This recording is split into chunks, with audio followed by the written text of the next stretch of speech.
اعوذ باللہ من الشیطان الرجیم بسم اللہ الرحمن الرحیم۔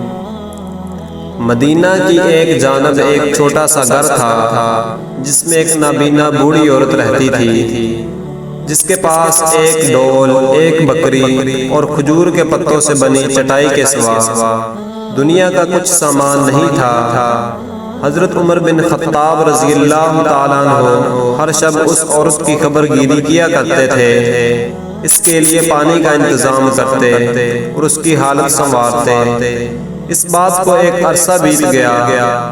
ایک دن حضرت عمر رضی اللہ تعالیٰ عنہ اس کے گھر تشریف لے گئے تو دیکھا کہ ہر چیز باسلیقہ اور ترتیب کے ساتھ رکھی ہوئی ہے۔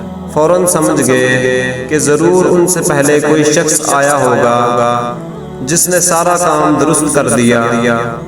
اس کے بعد آپ رضی اللہ تعالیٰ عنہ کئی بار آئے اور ہر مرتبہ دیکھتے کوئی شخص ان سے پہلے آ کر گھر کا کام کر جاتا اور گھر کی صفائی وغیرہ کر جاتا۔